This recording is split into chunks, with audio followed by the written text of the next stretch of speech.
Okay, so welcome back. In this video, we're going to talk about variables and data types. So let's get going. First of all, let's copy our template. This is our empty starting point that we're always going to use. And we're just going to name this video_4. And these numbers may or may not coincide with the actual video numbers as they get released. I may move things around, but this is just the order that we're shooting these things in. So video number 4 here, I have an empty one. Let's call this variables and data types. I have this selected, so I'm going to go ahead and play this. I should set variables and data types. I can close these others. Every time I hit that play button, it wants to reopen a new page, just like that. You can just keep closing them down a little bit. And let's move on over to our script. So we have an empty script. Variables and data types. So what is a variable? So a variable has a name and a value associated with it. So typically we set variables by setting their name equal to some value. As an example, I'm going to show you a few things here. If I just declare a variable, so let's say the variable is name and I want to say it's Bob, like this. And then I could console.log out that variable. So I have a variable name. I have an equal sign, so I'm setting it equal to some value. In this case, we're setting it equal to a string value, which is Bob. And then here I'm using my console log to show that value. So I save it. I'm going to pull up my developer tools. Over here, I right click, inspect. At the very bottom, I'm going to go to the console. I can close out this other piece down here. We don't need that. And if I refresh this page, you'll see it says Bob there. In this little area, this gives us a chance to introduce a couple of things. First of all, we're going to talk a bit about scopes. And when we talk about variables, they're usually either scoped globally, so they can be accessed anywhere in your application, or they're scoped to within a function. And we're going to cover functions in a later video, but for now we're going to put the syntax for a function down here. It's called hello, and inside this function all it's going to do is console out hello. But I want it to be a little bit more. I'm going to put also another name in here like this. We're going to console log that name. You can see my ID's already given me squiggles. This is important. It's letting us know that we probably didn't define this variable correctly, and we're going to come back to fixing all this in a second, but I want you to see some examples here of scoping. And I'm also outside here. I'm going to say hello outside. We'll put name there. And we'll change this to hello inside just to make it clear. So I have a simple function. It's called hello, and it's inside. It says hello inside name. And then outside it says this. What I'm going to do here is I'm going to execute that function. I'm going to call it. So this is the declaration of the function, and here I'm calling that function. We'll talk about this more in detail when we start to talk about functions, but just know for now I have this function definition and I'm calling that function. And I want to run this, and I want you to think about what is going to happen. I'm going to get rid of this console log. Save this. I'm going to refresh this over here, and you can see it says hello inside. It says Ted. And then it says hello outside, it says Ted again. Now you may have expected it to say hello inside Ted inside the function because we declared it here. But what has happened is we didn't properly declare this. Really what's happened inside this function is we are resetting the value of a variable that was declared globally. It was declared outside. Now there's some special keywords that you should know so that we can alleviate some of these issues of declaring variables. Prior to ES6 or ECMA version 6, there was a keyword called var. And that keyword, again, it's given me some squiggles because these days we probably shouldn't be using var. Everything's running ES version 6 and above, so we should be using the new keywords. But I want to start from the old style so you understand where things came from. Var is how we used to declare variables, var. I could redeclare this variable on the inside, and you might think that, okay, well, this is going to work. So I got Bob on the outside, I got Ted on the inside. If I refresh this, it says hello inside Ted, hello outside Bob. And so it allows me to redeclare this variable on the inside, and it has a scope within the function. And this fixes that issue where I didn't use a keyword to declare that variable. Now I have some scope inside and I have scope outside, but it didn't really complain that I redeclared this. All right, so now let's do one more experiment. Let's remove this declaration outside of the function. Again, we're experimenting with scope here. We want to understand scope a little bit. I'm going to save this page. So now I only have the variable name declared inside the function hello.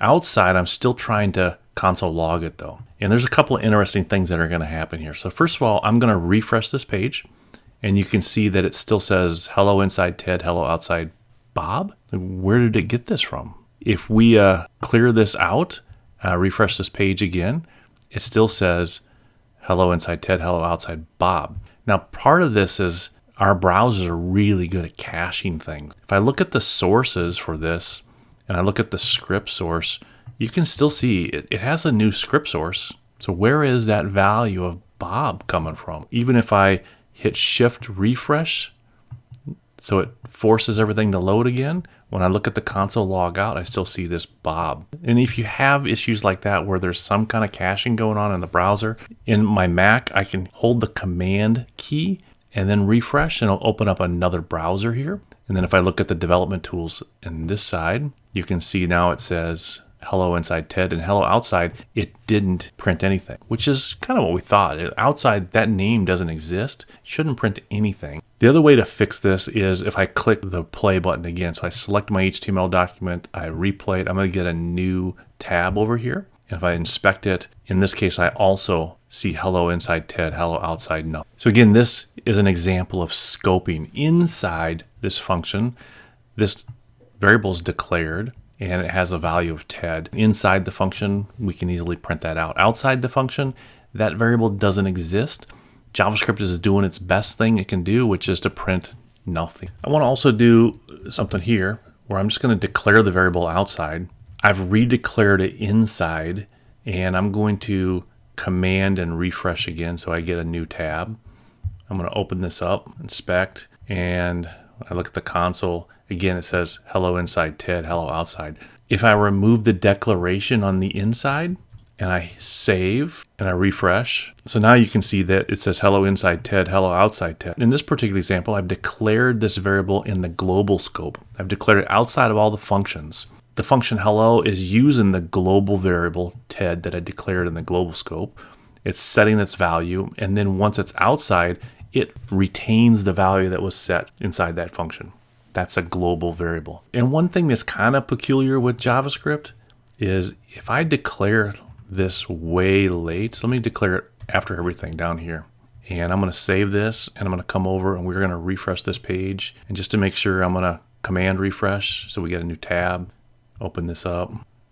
I look at the console, and JavaScript is behaving like there's nothing wrong. And to JavaScript, what it's doing is it's doing what we call hoisting the variable. So this variable, even though it's declared late, it's hoisting that variable declaration up so as if it's declared early. Now let's take a look at a few of the ways that we can declare variables using ES6 style. So I'm going to come back to the top here. Let's just bring name all the way back to the top. Instead of using the var keyword, we're going to use the let keyword. And in this case, let is going to define this variable in the global scope called. I'm going to save this, and let's run this and see if this behaves like what we think it should behave like. And indeed it does. So it behaves exactly like it did when we declared it with a var. Let's try the experiment. If I declare this on the inside, let name equals Ted, and then I run this again, see what happens. Now you see some of the differences between var and let. So inside, I have this declaration name, and you can see it's even type hinting here. It says it's a string. That's a string on that side. Inside, it's printing it out, it's console logging out as Ted. Outside, this variable name hasn't been defined yet. It's been declared, but it's not set to anything. And now JavaScript is giving me some information that it's not been defined. So no data has been hoisted up to declare it or anything like that. It's undefined, and JavaScript is letting me know that it's undefined. In fact, with let, if I say it's on the outside and I save this, refresh it, now I'm going to get Ted and Bob. And if down here later on, if I try to redeclare this and I set it to say Joe, I save, my IDE's already given me some squiggles saying, hey, this is already declared. But if I refresh this, you can see I get a JavaScript error now. Previously, if I switch these to vars, JavaScript didn't care. You can declare it as many times as you want. If I refresh this, I get no errors. It says Ted on the inside and it says Joe on the outside. When you declare things with a var, it's kind of the wild, wild west. You can declare it anytime you wanted, use it anytime you wanted, but there's issues with that. It's harder to maintain that code and harder to troubleshoot code when you have any issues. Better to switch everything to let's and then allow JavaScript to do its thing. It'll give you errors and you can correct those and fix those. So I'm going to remove that line. So I just showed that I can't redeclare name with that, but I can reset it anytime I want. So if I wanted to set it to Joe like this, I can reset the value, but I just can't redeclare it, right? So if I refresh this, I get Ted on the inside and Joe on the outside, because on the outside I reset the value of the variable called name. Now there's another way to declare a variable, and it's with a keyword called const. And this stands for constant, and you can imagine that a constant is something that doesn't change. So if I switch all of these to consts, let's just see if I get any issues here. I'm going to refresh this page with everything set to a const and see what I get. And so far, everything seems to be functioning correctly. And that makes sense because on the outside, I have a global variable called name, and it's a constant, and it's set to Bob. On the inside of this function, in the function scope, I have a different variable called name, and it's a constant set to Ted. And so these two variables do not interfere with each other. However, if on the outside, I try to either redefine constant, and I set this to Joe, that will cause an error just like it did with the let command. And I refresh over here, that will give me an error like it did with the let keyword.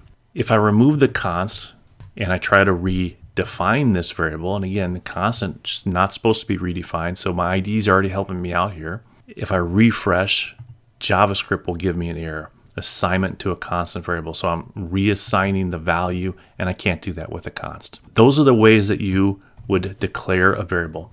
That's var is old school. I wouldn't use that at all. So we're using const or using let. All right, so let's spend a few moments talking about different data types. For this, I'm just going to clean up this. We don't need this anymore. Let's go ahead and remove some of this around. I'm going to move this down, and we'll keep that comment about let and const. So data types, we already saw that we did this. We had a const. I'm going to switch this to let for now. So we'll define a variable called name. And you can see that my IDE is providing this colon string. It's type hinting that this is a string. This is really, let's say, my first name. And I can define a new variable called last name. And I just want to show two different ways to declare a string. I can declare a string with double quotes or single quotes. And there's some subtle differences, and we'll talk about those as we get a little bit farther.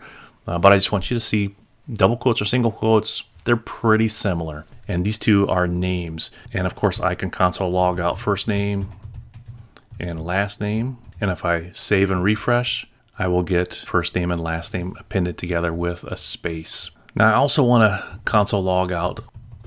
There's a operator called typeof, and you can give it a variable. What's the type of this variable called first name? If I refresh this, you're going to see type of the variable Bob, it's string. And similarly, if I were to do last name,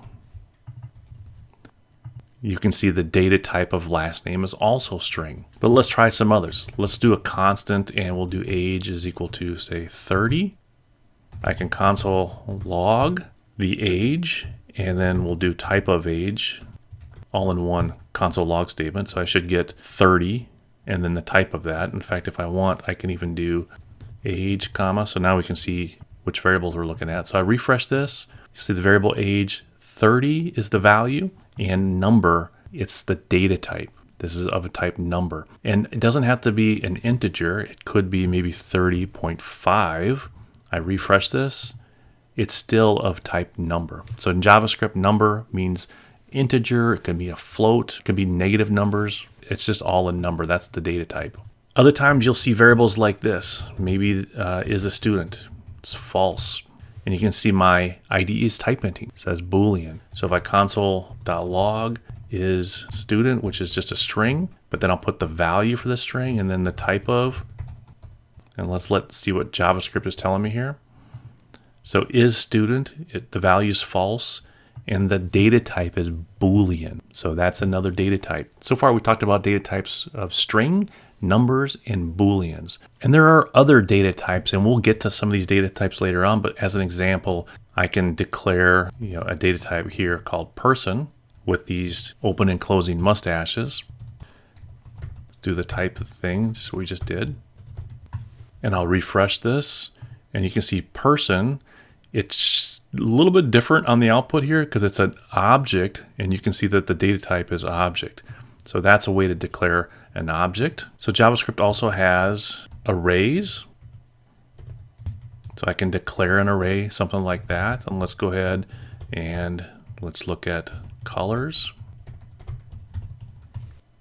And you can see colors is a type of object, and that object is really, it's an array and has a length of 3. And as one final example, I just want to see what happens if we have a variable called, let's say it's unknown, that's our variable name, and we're not going to set it. So if I console log, here's unknown, do the value, and then we're going to typeof that value. Let's see what JavaScript tells us in this case. If I refresh this, I get the variable unknown, it's undefined, and its data type is undefined also. So it's type of, we don't know, it's undefined. There's another way to instantiate a variable and you don't know what the value is yet. So maybe it's like a score or something like that.